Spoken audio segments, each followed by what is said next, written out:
మన ప్రభువును రక్షకుడైన యేసుక్రీస్తు నామమున ఉదయకాల సమయంలో యేసు వైపు చూచుచు అనే ఆధ్యాత్మికమైన కార్యక్రమానికి కూడి వచ్చిన ప్రియులందరికీ కూడా నా హృదయపూర్వకమైన వందనములు తెలియజేస్తున్నాను. చాలా సంతోషం మరొకసారి ప్రభు సన్నిధిలో ఈ విధముగా మనం అందరము చేరి దేవుని నామాన్ని స్తుతించుటకు, గణపరచుటకు, ఆరాధించుటకు దేవుడు మనకు ఇచ్చిన శ్రేష్టమైనటువంటి సమయమును బట్టి మనం ఎంతో మరి దేవుని సంతోషించబద్ధులమై ఉన్నాం. దేవుని సన్నిధిలో ఇంతవరకు చాలా చక్కగా మరి వాక్యాలు చదువుకొని ఉన్నాం. తర్వాత అమ్మగారు చక్కటి పాటను పాడి వినిపించారు. వారికి ప్రత్యేకంగా నా హృదయపూర్వకమైన వందనములు. చాలా చక్కటి పాట, మరి ఆ మంచి అర్థంతో కూడినటువంటి పాటను మనకు ట్యూన్ కట్టి వినిపించినటువంటి అమ్మగారికి వందనాలు. సరే, దేవుని వాక్యంలోనికి మనం వెళ్దాం. పరిశుద్ధ బైబిల్ గ్రంథంలో నుండి ఆ ఆ, యోహాను మొదటి పత్రిక 4వ అధ్యాయము 10వ వచనాన్ని మనం చదువుకుందాం. యోహాను మొదటి పత్రిక 4వ అధ్యాయము. మనము దేవుని ప్రేమించుతామని కాదు, తానే మనల్ని ప్రేమించి మన పాపములకు ప్రాయశ్చిత్తమైనట్టుకు తన కుమారుని పంపెను. ఇందులో ప్రేమ ఉన్నది. వందనాలు బ్రదర్, చాలా సంతోషం. ప్రార్థన చేసుకుందాం. పరమందు ఆశీనుడు అయి ఉన్న మా గొప్ప తండ్రి, సర్వోన్నతుడా, గొప్ప దేవ, స్తోత్రార్హుడా, నీకు వందనాలు, స్తుతులు చెల్లించుకొనుచున్నాం. ఉదయకాల సమయంలో ప్రభువా మరలా మమ్మల్ని బ్రతికింప చేశావు. మాకు నాయన జీవమునిచ్చావు తండ్రి. ఇంకొక దినాన్ని చూడటానికి నువ్వు ఇచ్చిన ఈ మహా అవకాశమును బట్టి వందనాలు. మా సొంత నైనా శక్తితోనూ బలముతోనూ నైనా మరొక దినాన్ని మేము చూడలేము. నీవు మమ్మల్ని బ్రతికించావు గనక మేము బ్రతకగలిగాం, మేము చూడగలుగుతున్నాం. అందును బట్టి స్తోత్రములు. ఈ దినము ప్రభువా మొదటిగా నీ పాద సన్నిధిలో చేరినైనా శ్రేష్టమైన మాటలను వినటానికి మేమందరము చేరి ఉండగా నీవు మాతో మాట్లాడండి. మా హృదయాల్లో నీ వాక్యాన్ని నింపండి. దేవా, సహాయం చేస్తావని నమ్ముచు నా ప్రభువును రక్షకుడైన యేసు క్రీస్తు నామమున ప్రార్థించి పొందుకొని నాము తండ్రి, ఆమేన్. ప్రియులారా, మరి ఈ ఉదయకాల సమయంలో మనము దేవుని వాక్యాన్ని ధ్యానం చేసుకుందాం. మరి ఈరోజు తారీఖు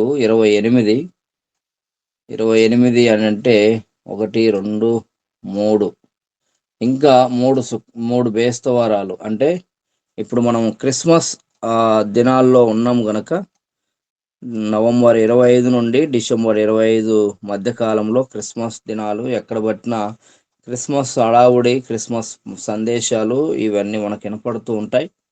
అందులో భాగంగా నేను కూడా ఏం ఆలోచించానంటే, మరి ఈ ఈ ఈ 4 వారాలు కూడా క్రిస్మస్ సందేశాన్నే వినిపించాలని నేను ఆలోచిస్తూ ఉన్నాను. కనుక ఇంకా ఈరోజు ఒకరోజు అయిపోతే తర్వాత నాకు 5, 12, 19 3 వారాలు కూడా క్రిస్మస్ వాక్యాలే నేను తెలియజేయటానికి ఇష్టపడుతున్నా. అయితే ఇంకా ఈ 4 వారాలు కూడా 4 అంశములతో మీ మధ్యలోనికి నేను వస్తా. 4 అంశాలతో మరి క్రిస్మస్ సందేశాన్ని తెలియచేయటానికి నేను సిద్ధపడుతూ ఉన్నాను. కనుక మనం అందరం కూడా చాలా చక్కగా దేవుని వాక్యాన్ని విని ఆధ్యాత్మికముగా మనము అభివృద్ధి చెందాలని విశ్వసిస్తూ ఉన్నాను. ప్రియులారా, ఈ దినము మనం తెలుసుకుంటున్నటువంటి క్రిస్మస్లో ఉన్నటువంటి ప్రత్యేకత అయితే మెయిన్ వాక్యాన్ని మనము జ్ఞాపకం చేసుకోవాలి. మెయిన్ వాక్యాన్ని మనం చదవాలి. లూకా సువార్త 2వ అధ్యాయము 10వ వచనం చదవండి. లూకా సువార్త 2వ అధ్యాయము 10వ వచనం.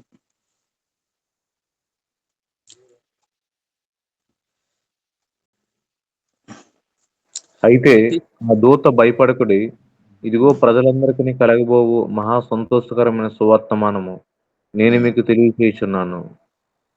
Okay brother. ఇక్కడ ఒక మనందరికి తెలిసిన వాక్యమేనండి. మనందరికి తెలిసిన వాక్యమే. కానీ ఇందులో మనం చూడాల్సినటువంటి కొన్ని ఉన్నాయి. ఏంటనంటే సంతోషకరమైనటువంటి సువర్తమానం. ఈ సంతోషకరమైనటువంటి సువర్తమానము ఎవరికి వస్తుంది? ఎవరికి ఇవ్వటానికి మరి సిద్ధపడి ఉన్నది అనేది మనం ఆలోచిస్తే ప్రజలందరికీ ప్రజలందరికీ కలగబోవు మహా సంతోషకరమైన శుభవర్తమానం. ఇక్కడ ఒక గోత్రం వారని చెప్పట్లేదు, ఒక వర్గానికి చెందిన వారని చెప్పలేదు, ఒక ప్రజలని ఒక ఒక ఒక గుంపుకు సంబంధించిన ప్రజలకు సువర్తమానం అని చెప్పట్లేదు. భూమి మీద మనిషిగా పుట్టిన ప్రతి ఒక్కనికి కూడా సంతోషం. ఆ సంతోషం ఎలాంటిదనంటే మహా సంతోషం అండి. మహా సంతోషకరమైనటువంటి సువర్తమానం. ఏంటి ఆ సంతోషం? ఎందుకు మనము అంతగా సంతోషించాలి అనంటే, మరి యేసుక్రీస్తు యొక్క పుట్టుకలో ప్రధానముగా ఏమి ఉన్నది అనంటే ప్రేమ ఉన్నది అనేది మనం ఈ ఉదయకాల సమయంలో జ్ఞాపకం చేసుకోవాలి. ప్రేమ ఉన్నది. అందుకనే యోహాను సువార్త మొదటి పత్రిక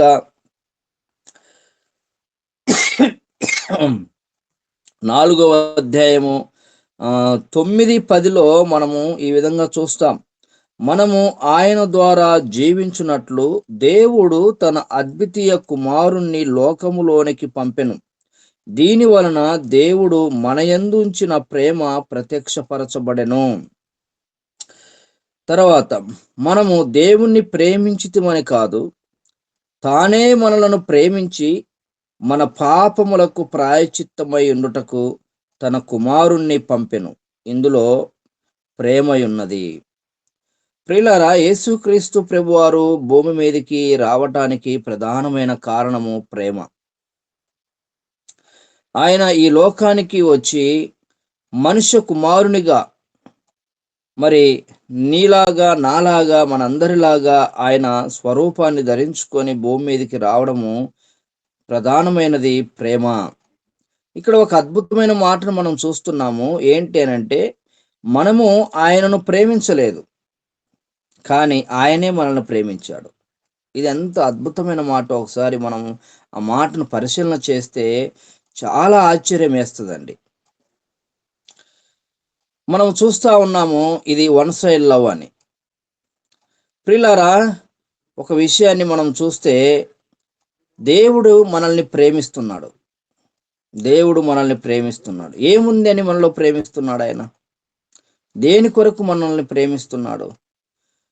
మనం లోకంలో రకరకాల ప్రేమలు మనం చూస్తూ ఉన్నాం. లోకంలో రకరకాల ప్రేమలు. తల్లిదండ్రులు పిల్లలను ప్రేమిస్తారు, విపరీతంగా ప్రేమిస్తారు. వారికి కావలసినవన్నీ కొనిస్తారు. వారిని ఉన్నతమైన చదువులను చదివించటానికి ఎంతగానో ప్రయాసపడి రెయింబౌళ్ళు నిద్ర ఆహారము లేకుండా వారి కొరకు చెమటను రక్తముగా మార్చి ఎంతో కష్టపడి వారిని ప్రయోజకులుగా చేసి ఉన్నతముగా వారిని ఎక్కిస్తే ఆ ప్రేమ వారిని ఏం చేస్తుందంటే చివరికి తల్లిదండ్రులకు కూడా అన్నం పెట్టకుండా ఇంట్లో నుంచి గెంటేసి మరి పిల్లలు లేకపోలేదు ఈ రోజుల్లో. ఇలా చెప్పుకుంటూ పోతే లోకంలో ఉన్న ప్రేమలు రకరకాలుగా ఉన్నాయండి. రకరకాలుగా ఉన్నాయి. చాలా మంది యవనస్తులు ప్రేమించుకుంటూ ఉంటారు. చివరికి సూసైడ్ చేసుకుంటూ ఉంటారు, చంపేస్తుంటారు. ఇలా రకరకాలుగా ఉన్నాయి ప్రేమలు. అయితే ఈ రాత్రి ఈ ఉదయకాల సమయంలో మనం తెలుసుకోవాల్సింది, దేవుడే మనల్ని ప్రేమించాడు. ఏముందని దేవుడు మనల్ని ప్రేమించాడు? మనం మార్కెట్కి వెళ్తాం, టమోటా తీసుకోవాలనుకోండి, ఏవి పడితే అవి తీసుకుంటామా? దగ్గరికి వెళ్ళి ఏరుకుంటాం, మంచియే తీసుకుంటాం. ఆ టమోటా మన దగ్గర ఏమన్నా మరి కనీసం ఒక 10 రోజులన్నా ఉంటుందా? 10 రోజులు కూడా ఉండదు. ఇంటికి రాగానే కట్ చేసుకొని కూర చేసుకొని తినేసేస్తాం. అంటే గట్టిగా ఒక గంట సేపు కూడా మనతో ఉండనటువంటి ఒక ఐటెం గురించి మనం ఎలా ఆలోచిస్తామంటే మంచిది కావాలి, శ్రేష్టమైనది కావాలి అని మనం ఆలోచిస్తాం. చెడ్డ వాటిని మనం ఇష్టపడం. కానీ దేవుడు ఎవరిని ఇష్టపడ్డాడు, ఎవరిని ప్రేమిస్తున్నాడు, ఎవరి కొరకు వచ్చాడు అనేది మనం ఆలోచిస్తే మనము అట్లనే మరి ఆ విధంగా మనం ఆలోచిస్తే తీతుకు రాసిన పత్రికలో ఒక మంచి మాటను మనం చూస్తాం. ఒకసారి తీతుకు రాసిన పత్రిక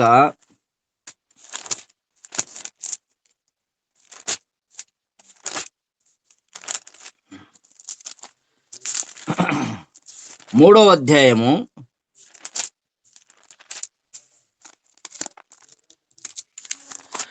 3వ అధ్యాయము 3వ వచనాన్ని ఒకసారి చదవండి. ఎందుకనగా మనము కూడా మునుపు అవివేకులమును అవిధేయమును మోసపోయిన వారమును నానా విధములైన దురాశలకును భోగములకును దాసులమై ఉండి దుష్టత్వమునందును అసూయందును కాలము గడుపుచు అసహ్యులమై ఒకరినొకడు దేశించుచు ఉంటిమి గాని మన రక్షకుడైన దేవుని యొక్క దయయు మానవుల ఎడల ఆయనకున్న ప్రేమయు ప్రత్యక్షమైనప్పుడు మనము నీతిని అనుసరించి చేసిన క్రియల మూలంగా కాక తన కనికరము చొప్పుననే పునర్జన్మ సంబంధమైన స్నానము ద్వారాను పరిశుద్ధాత్మ మనకు నూతన స్వభావము కలుగజేయట ద్వారాను మనలను రక్షించెను. Okay brother, thank you. ఇక్కడ మానవుని యొక్క వ్యక్తిత్వము మనం చూస్తా ఉన్నాం. ఒక విషయాన్ని మనం గమనించాలండి. దేవుడు మనల్ని ప్రేమించాడు. ఆయనే మనల్ని ప్రేమించాడు. ఎందుకు మనల్ని ఆయన ప్రేమించాడు? మనలో ఏం క్వాలిటీ ఉందని ఆయన ప్రేమించాడు. మనం ఒక ఉదాహరణ కూడా చూసుకున్నాం. ఇప్పుడు ఒక మార్కెట్కి వెళ్తే, మనుషులముగా మనం ఒక మార్కెట్కి వెళ్తే ఎలాంటి ఐటెం తీసుకుంటాము? మంచిది కావాలంటాం. చిన్న మచ్చ ఉన్న కూడా మనం ఇష్టపడం. ఇంకా అక్కడ ఏముంటాయి? అన్ని మచ్చలు ఉన్నట్టు ఉంటాయి. అక్కడ అవన్నీ వదిలేస్తాం. మనకు నచ్చింది, మంచిగా అందముగా ఉండే తెచ్చుకుంటాం. కానీ దేవుడు ఎవరిని ప్రేమిస్తున్నాడు ఆయన అనంటే ఇక్కడ మనం చూస్తున్నాం మానవుని యొక్క గుణగణాలను మనం చూస్తున్నాం. ఏంటి అదనంటే, మునుపు అవివేకులము. చాలా బాగా మనం జ్ఞాపకం చేసుకోవాలి. మనిషి యొక్క వ్యక్తిత్వాలన్నీ ఇక్కడ ఉన్నాయి. అవివేకులు, తర్వాత అవిధేయులను, మోసపోయిన వారును, నానా విధములైన దురాశలకును భోగములకును. అబ్బా, ఎంత అద్భుతంగా రాశాడో చూడండి. ఈ పత్రికలో మనం చూస్తున్నాం. భోగములకును దాసులము నయుండి దృష్టత్వమందును అసూయయందును కాలము గడుపుచు. ఎలాంటి వారనంటే దృష్టులండి, దృష్టత్వముతో నిండిన వారండి. మనస్సులోనూ, ఆలోచనలోనూ, తలంపుల్లోనూ, హృదయములోనూ దృష్ట స్వభావముతో మునిగి ఉన్నటువంటి మానవుడు ఎలా ఉంటాడో ఒకసారి ఆలోచించండి. ఎంత ఘోరమైనటువంటి పరిస్థితుల్లో నేను అంటాను, అడవిలో ఉన్న మృగము కంటే మనిషి బహు భయంకరమైనటువంటి వ్యక్తిగా ఉండి ఉంటాడు. అడవిలో ఉన్నటువంటి మృగాల కంటే మనిషి ఆ మృగాల చేతిలో నుంచన్న తప్పించుకోవటానికి అవకాశం ఉంటదేమో, కానీ ఈ దృష్టత్వంతో మునిగిపోయినటువంటి మనిషి చేతిలో నుండి ఏ మనిషి కూడా తప్పించుకోవటానికి అవకాశం ఉండదు. అంత ఘోరమైనటువంటి వ్యక్తి. ఇప్పుడు అలాంటి వ్యక్తిని ఎవరు ప్రేమిస్తున్నారనంటే యేసయ్య ప్రేమిస్తున్నాడంటే ఎంత గొప్ప విషయమో ఆలోచించండి. యేసుక్రీస్తు ప్రభువారు అలాంటి వ్యక్తులనండి ప్రేమించేది. అందుకనే దేవుని వాక్యంలో మనం చూస్తే ఒక మంచి అద్భుతమైన మాటను మనం చూస్తాం. ఏంటనంటే, నేను చాట్ కట్ చెప్పగలుగుతున్నాను. ఏదైనా మనం ఇవ్వాలి అనంటే మరలా తిరిగి ఇచ్చే వాళ్ళకు మనం ఇవ్వకూడదంట. తిరిగి ఇచ్చే వాళ్ళకి ఇస్తే అందులో ఏమి గొప్పతనం ఉంటుంది? ఎవరైతే ఇవ్వలేని వారు ఉంటారో వారికి మనం ఇవ్వాలంట. ఇక్కడ ప్రేమ, ఎవరిని దేవుడు ప్రేమిస్తున్నాడు అని అంటే దుష్టులను, దుర్మార్గులను, అవివేకులను, మరి అసూయతో నిండిన వారిని, దురాశలతో నిండిన వారిని, ఇంకా ఆ ఆ అక్కడ మనం చూస్తున్నాము కాలము గడుపుతా ఉన్నారు. ఒకరోజు, 2 రోజులు, 3 రోజులు ఇలా వాయిదాలు వేసుకుంటూ మనిషి అంతా కూడా ఏం చేస్తున్నాడంటే గందరగోళమైనటువంటి పరిస్థితులలో మనిషి జీవిస్తున్నాడు. యేసయ్య అలాంటి వారిని ప్రేమిస్తున్నాడండి. అలాంటి వారి కొరకే ఈ లోకానికి వచ్చాడు. మనం చూస్తున్నాము, ఏమన్నాడంటే ఒక మాట, రోగులకే వైద్యుడు అవసరం, ఆరోగ్యంగా ఉన్న వారికి వైద్యుడు అవసరం లేదు కదా. మరి ఇలాంటి వ్యాధిగ్రస్తులకి, ఇలాంటి గుణగణాలు కలిగినటువంటి వ్యక్తికి ఒక మంచి వ్యక్తి అవసరమై ఉన్నాడు. ఆ వ్యక్తే యేసుక్రీస్తు ప్రభువారు. ఆయనే ఈ లోకానికి వచ్చాడు. ఆయన సంపూర్ణ మానవునిగా వచ్చాడు. ఆయన సంపూర్ణ దేవుడు, సంపూర్ణ మానవుడు, సంపూర్ణ దేవుడుగా మనం పరిగణలోనికి తీసుకోవాలి. ప్రియులారా, ఎందుకు ఇలాంటి వారిని ఆయన ప్రేమిస్తున్నాడండి? ఇలాంటి వారిని ఆయన ఎందుకు ప్రేమిస్తున్నాడు? మనమేమితే ఒక చిన్న వస్తువు కొనాలన్నా చాలా మంచిగా చూస్తాం కదా. మరి దేవుడు ఎందుకు మంచి వారి కొరకు రాలేదు భూమి మీదకి అని అంటే ఆయన పాపుల కొరకే ఈ లోకానికి వచ్చినట్టుగా మనం చూస్తున్నాం. అందుకనే దేవుని వాక్యం చెప్తా ఉంది, అందరూ పాపం చేసి, ఏ భేదమును లేదు, అందరూ పాపం చేసి దేవుడు అనుగ్రహించు మహిమను పొందలేకపోతున్నారు. ప్రియులారా, ప్రతి ఒక్కరము కూడా, మనుషులముగా ఉన్న ప్రతి ఒక్కరము కూడా పాపం అనే బంధకాలలో కూరకపోయి లేవలేని పరిస్థితుల్లో మనం ఉన్నప్పుడు మనందరినీ లేవనెత్తటానికి, మనందరికి జీవమునివ్వటానికి, మరలా పునర్జన్మనివ్వటానికి యేసుక్రీస్తు ప్రభువారు ఈ లోకానికి వచ్చాడు. ఇందులో నీవున్నావా? ఈ గుంపులో నీవున్నావా?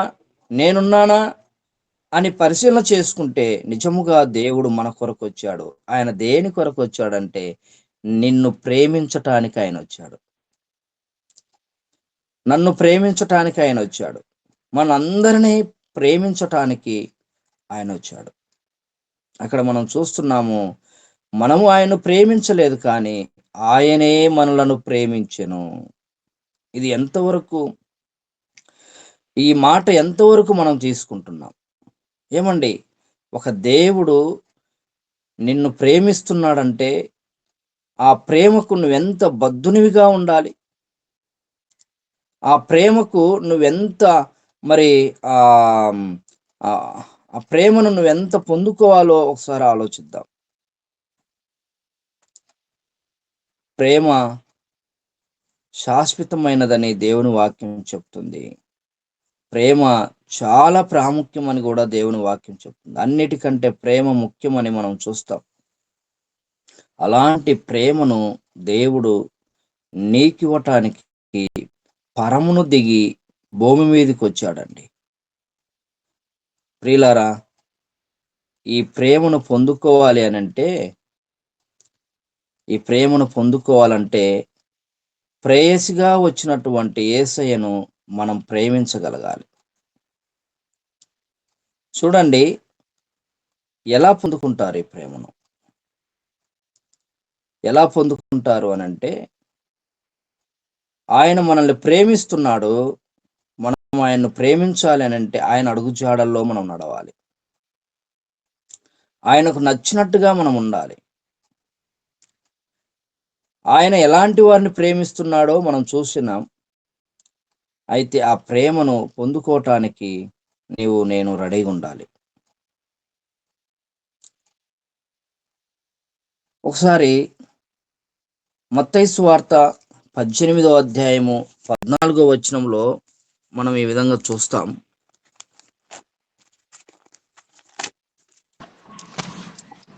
మత్తయి సువార్త అలాగుని ఈ 18. చిన్నవారిలో ఒక్కడైన నశించుట ఉమ్, పరలోకమందున మీ తండ్రి చిత్తము కాదు. చిత్తం కాదు. ఎందుకు ఆయన మనల్ని ప్రేమిస్తున్నాడు అనంటే, యేసయ్య ఇలాంటి వారిని ఎందుకు ఎంచుకున్నాడు? అసూయదారులను, దృష్టత్వంతో ఉన్న వారిని, మరి ఆ స్వార్థ ప్రియులను, దురాశ కలిగిన వారిని, ఇలాంటి ఆ వ్యక్తిత్వం కలిగినటువంటి వారినే ఆయన ఎందుకు ప్రేమిస్తున్నాడు అనంటే, ఆయన నశించిపోతున్నటువంటి వారిని నరకమునకు పోవడం ఆయన ఇష్టం కాదండి. దేవుని యొక్క ఉద్దేశం కాదు.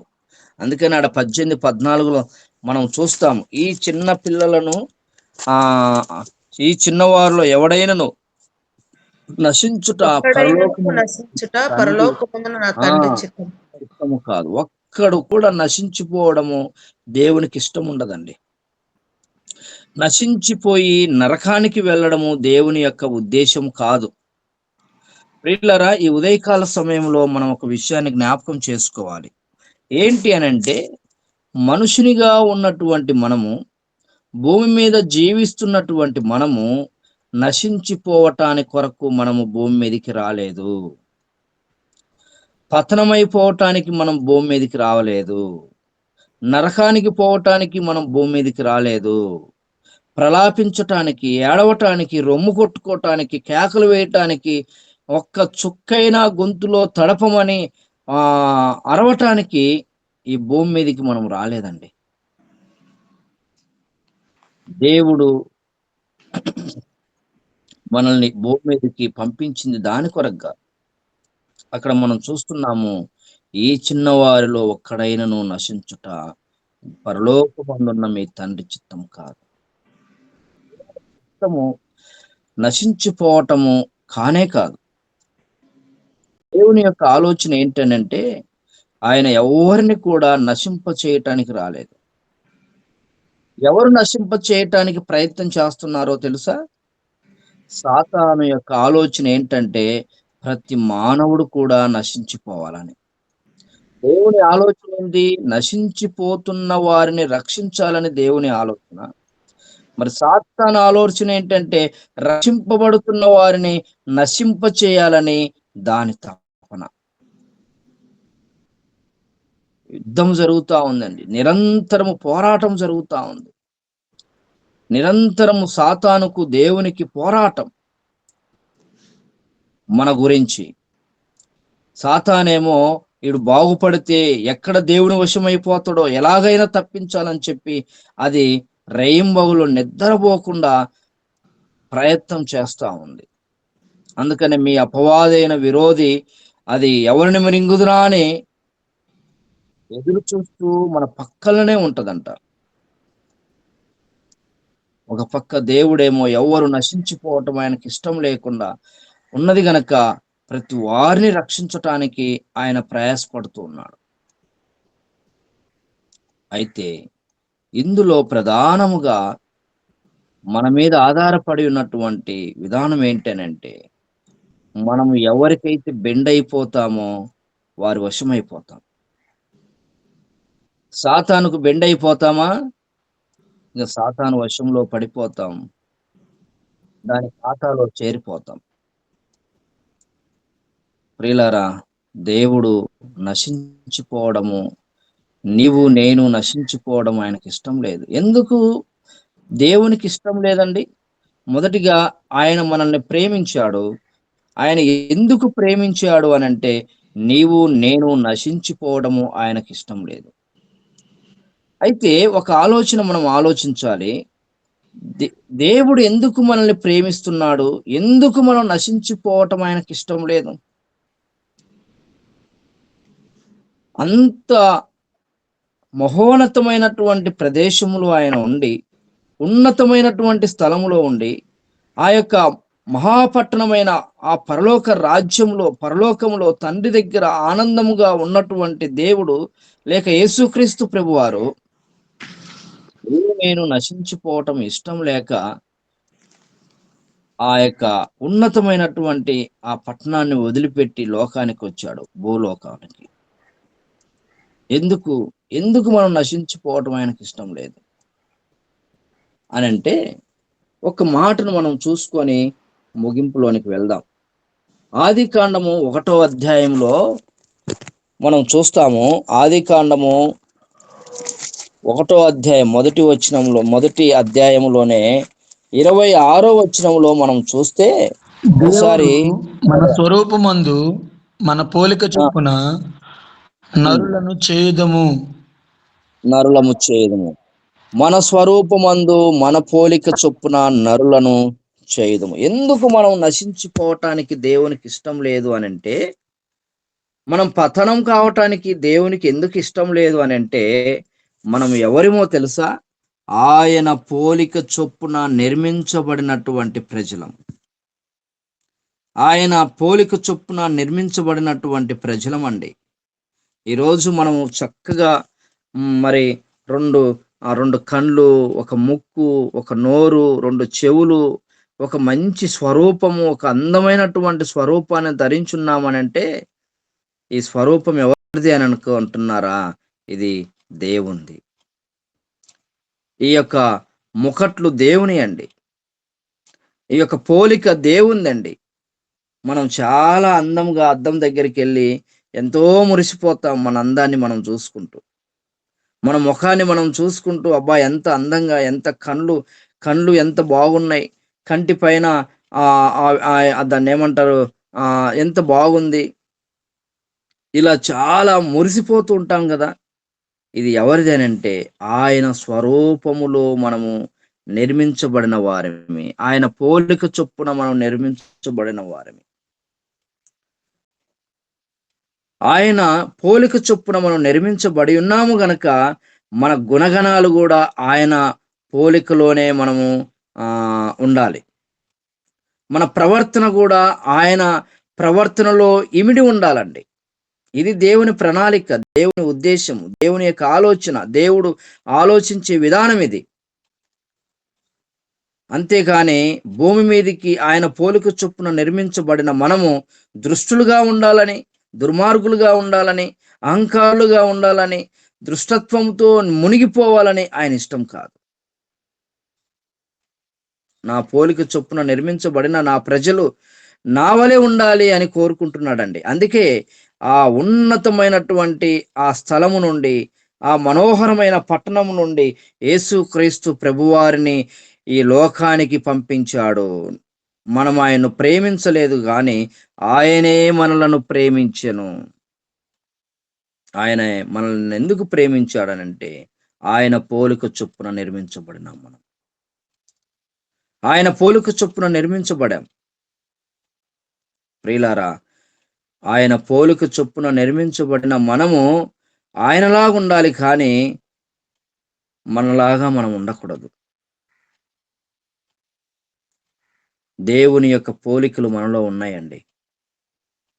ఇంకొకటి ఏంటంటే, ఆయన నాసికారంధ్రములో ఊదగా జీవాత్మ ఆయను. ఒక ప్రాణము, ఒక జీవము మనలో ఉంది అని అంటే, అది ఎక్కడి నుండి వచ్చిందంటే, దేవుని యొక్క ఊపు,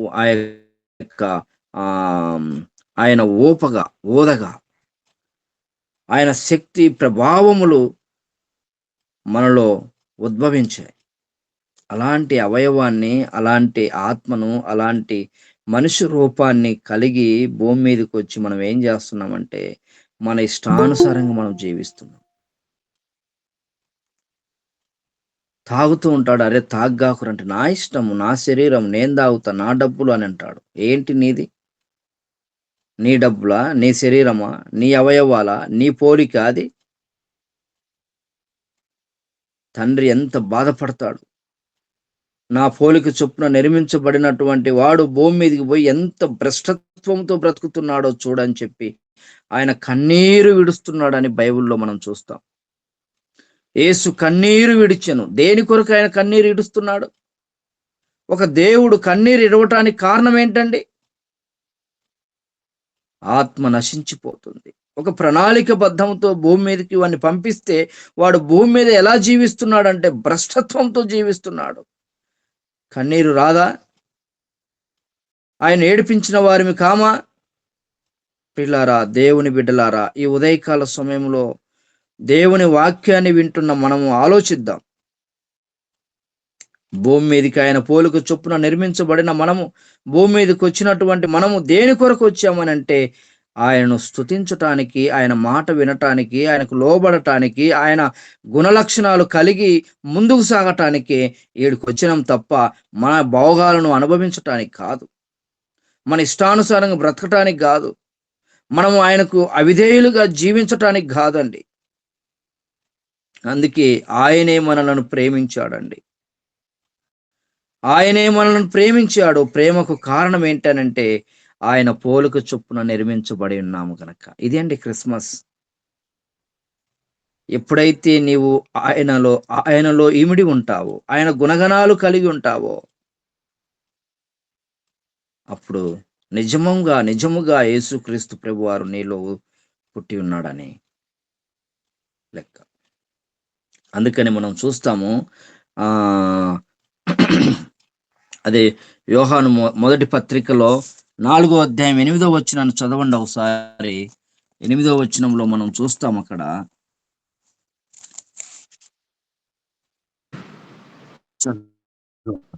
మూడవ అధ్యాయం, ప్రేమ స్వరూపి దేవుడు ప్రేమ లేని వాడు దేవుని ఎరుగడు. మనము ఎరుగడు. ఇక్కడ మనం చూస్తున్నాం ఆయన ప్రేమ స్వరూపి. ఎవరిలో అయితే ప్రేమ ఉండదో ఆ ప్రేమ లేకపోవడం వల్ల దేవుణ్ణి ఎరగని వారిగా మనం ఉంటాం. ఆయన ప్రేమను లోకములోనికి పంపించాడు. ఆ ప్రేమను మనం అందరము కలిగి ఉండాలి. యేసు క్రీస్తు యొక్క పుట్టుకలో ప్రధానముగా ఏమున్నదంటే ప్రేమ ఉన్నది. ఈ ప్రేమను మనం అందరము కలిగి ముందుకు సాగాలి. దేవుడి మాటలు దీవించి ఆశీర్వదించును గాక. ఆమేన్. ఆమేన్. యేసు జననమే వసంతము, యేసులో వేదాంతము. యేసు జననమే వసంతము, యేసులో వేదాంతము. వేదాంతము వసంతము, వేదాంతము వసంతము. హల్లెలూయా, ఆమేన్. హల్లెలూయా, హల్లెలూయా, ఆమేన్. హల్లెలూయా. యేసయ్యా, యేసయ్యా, యేసయ్యా, యేసయ్యా, యేసయ్యా, యేసయ్యా, యేసయ్యా, యేసయ్యా. మనము పాపముల చేతను, అపరాధముల చేతను చచ్చిన వారమై ఉన్నప్పుడు భక్తిహీనులమైన మన కోసం యుక్తకాలమందు నశించిన స్థితిలో పాప పంకిలములో మునిగిపోయినప్పుడు మనలను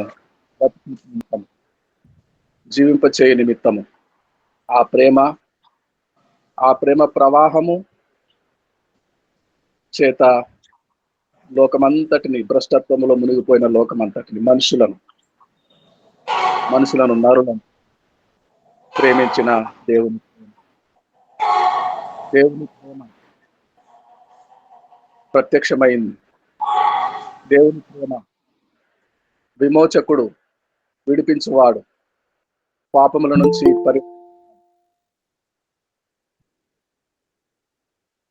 యేసు నామావతారి దైవ కుమారుడు. దేవుడు లోకమును ఎంతో ప్రేమించెను గనుక ఆయన కుమారుని యందు విశ్వాసముంచు ప్రతి వాడు నశింపక నిత్య జీవము పొందునట్లు ఆయనను అనుగ్రహించెను. దేవుని ప్రేమ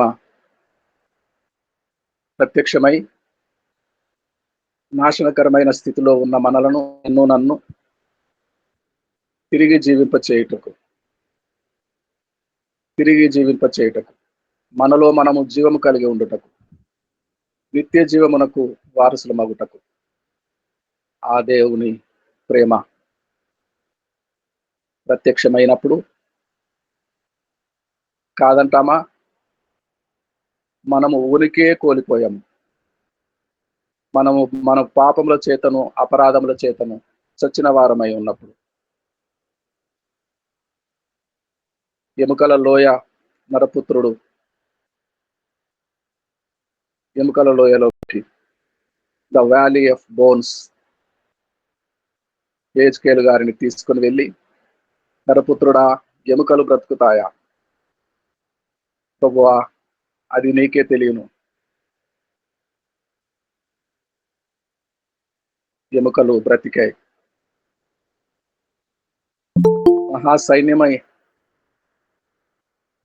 మహాసైన్యమై లేచి పాదములు పూని నిలుచున్నారు. అలాంటి ఏ పుర్రెకు సంబంధించిన ఏ ఎముకలో చిందరవందరగా, ఏ ఎముక ఏ బాడీదో తెలియని స్థితిలో నశించిపోయిన మనము, కృషించిపోయిన మనము బ్రతకగలము అన్న నమ్మకమే లేని మనము ఈరోజు రాజులముగా, యాజకులముగా, పరిశుద్ధ జనముగా, దేవుని సొత్తైన ప్రజలముగా, దేవుడు ఒక సువార్తికుణ్ణి ఎంచుకున్నాడు జీవము పోయటానికి. పాత్రల వలె జీవమును పోయటానికి, బ్రతుకునివ్వటానికి నిన్ను నన్ను ఎంచుకున్నాడు. దేవుడు మనము ప్రేమంటే ఎరుగని వారం, ప్రేమకు నోచుకోని వారం. ఆయనే మొదట మనలను ప్రేమించాడు. ప్రభుల వారు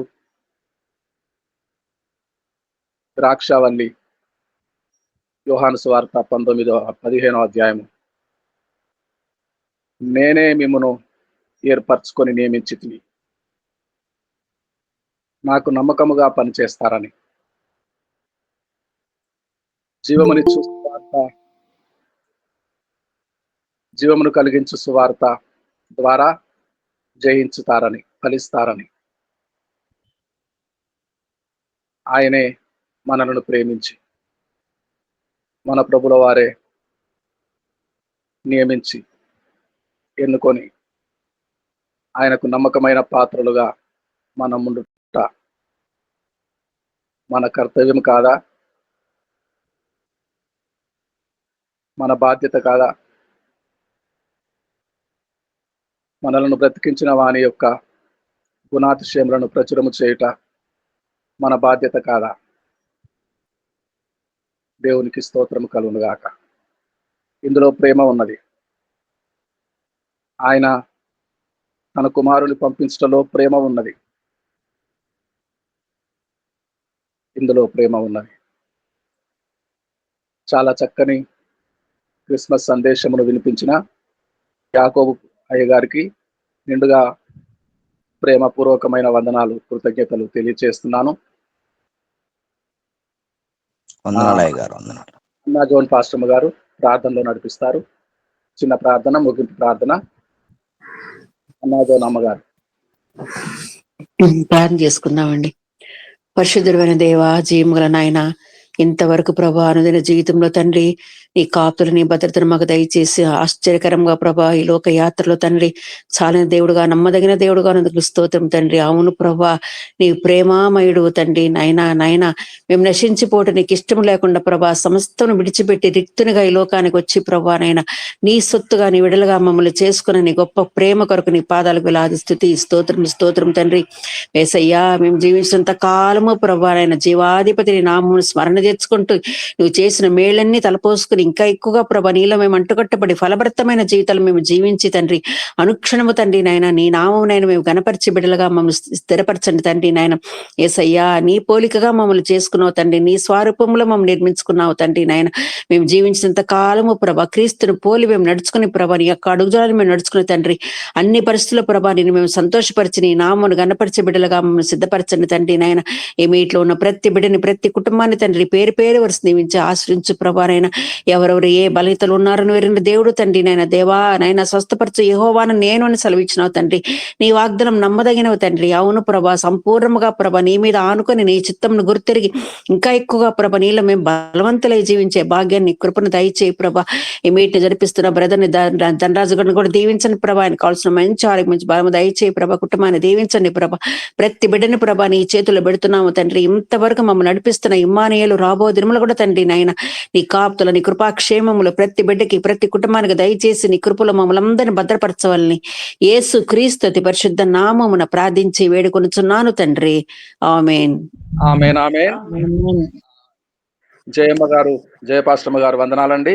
ఎలిషా పాస్టర్ గారు వందనాలండి. శాంతకుమార్ గారు వందనాలండి. సలోని గారు వందనాలండి. వందనాలండి. నాగలింగేశ్ గారు వందనాలండి. వాణిశ్రీ గారు వందనాలండి. జాన్సన్ గారు వందనాలండి. గ్రేస్ మనోరంజనమ్మ గారికి వందనాలండి. ఎడినా సిస్టర్ గారికి వందనాలండి. దామోదర్ గారికి వందనాలండి. ఆమ్స్ట్రాంగ్ పాస్టర్ గారికి వందనాలండి. అబ్రహాం లింకన్ గారికి వందనాలండి. నాజరే గారికి వందనాలండి. చివరిగా ప్రార్థించిన అమ్మగారి వందనాలండి. యాకోబు పాస్టర్ గారు ఆశీర్వాదం విడుదల చేస్తారు. ఓకే గారు. మన తండ్రి అయిన దేవుని కృపయు కుమారుడైన యేసు క్రీస్తు ప్రేమయు పరిశుద్ధాత్మ సన్నిధి సహవాసము ఇప్పుడు ఎల్లప్పుడూ కూడి వచ్చిన మనందరికీ సదా తోడైండును గాక. ఆమేన్ ఆమేన్.